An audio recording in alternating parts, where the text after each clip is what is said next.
नमस्कार. आज आपल्यासोबत आहेत प्राध्यापक प्रकाश भोसले. उद्योजकता या विषयावर तुमचे काही पुस्तकं तुम्ही प्रकाशित केली आहे. तर त्या पुस्तकांमधल्या अशा काही ठराविक गोष्टी ज्या आमच्या दर्शकांसाठी उपयुक्त ठरतील त्याबद्दल काही मार्गदर्शन करा. मित्र, मी 4 पुस्तकं लिहिली. एक उद्योग आणि मराठी माणूस, जे उद्योजकांना प्रेरित करण्यासाठीच्या गुणगुण गोष्टी त्यासंबंधी. नंतर 101 उद्योगांच्या 50 आयडिया, म्हणजे बऱ्याच जणांना सुचत नाही की आपण काय उद्योग करावा, पण त्या 101 आयडियाज मी त्या लिहिल्या. 4थं पुस्तकांच्या फ्रँचायझी बरोबर. आज आपण सगळीकडे वेगवेगळ्या प्रकारच्या फ्रँचायझीज ऐकतो, पण फ्रँचायझी विकत कशी घ्यावी, काय घ्यावी, कोणत्या ब्रँडची घ्यावी, ह्या संबंधीची पुस्तकं लिहिली. तर ह्या 4 पुस्तकांमधून नवीन बिझनेस आयडिया शोधणे, बिझनेस आयडिया शोधल्यानंतर ते इव्हॅल्युएट कसा करणे, एखाद्या बिझनेसमध्ये जाण्यासाठी तयारी कशी करणे, आपल्या बिझनेसमध्ये रिस्क कमीत कमी हवे, फेल्युअर कमीत कमी पॉसिबल हवा, यासाठी करणे. या वेगवेगळ्या प्रकारे तुम्हाला त्या पुस्तकामधून आणि वेगवेगळ्या लेखामधून माहिती मिळू शकेल. खूप छान. असं म्हणतात की पुस्तक जे असतं ते पुस्तक त्या लेखकाच्या आयुष्याचे काही वर्ष त्या अनुभवांचं जे सार असतं ते तुम्हाला देत असतं आणि त्यामुळे पुस्तक वाचल्यामुळे तुम्हाला नक्की फायदा होऊ शकतो. ही पुस्तकं लिहिण्यासाठी ते काही ना काही अनुभवातून पुढे आलेली आहेत.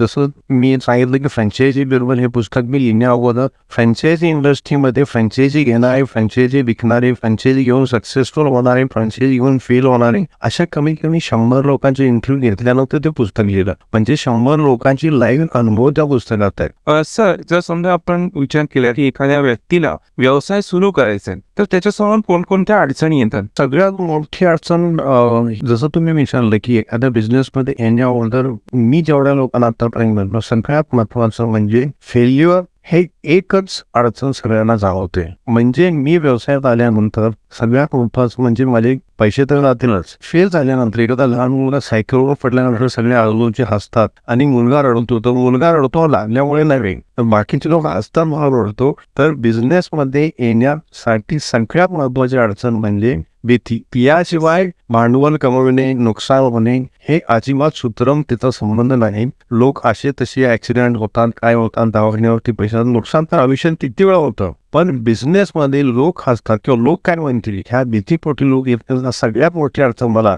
जाणवते. म्हणजे लोक काय म्हणतील याचा जास्त विचार करण्यापेक्षा तुम्ही यशस्वी झाल्यानंतर लोक काय म्हणतील याचा विचार करून तुम्ही व्यवसायाला सुरुवात केली अगदी बरोबर, तर नक्कीच तुम्ही त्यामध्ये यशस्वी होऊ शकता. सर, तुमची पुस्तकं दर्शकांना नक्कीच याबद्दल मार्गदर्शन करून भविष्यात त्यांना प्रगतीपथावर नेण्यासाठी नक्कीच मार्गदर्शक ठरतील. तुम्ही तुमचा एवढा मूल्यवान वेळ आमच्या दर्शकांसाठी दिला त्याबद्दल धन्यवाद.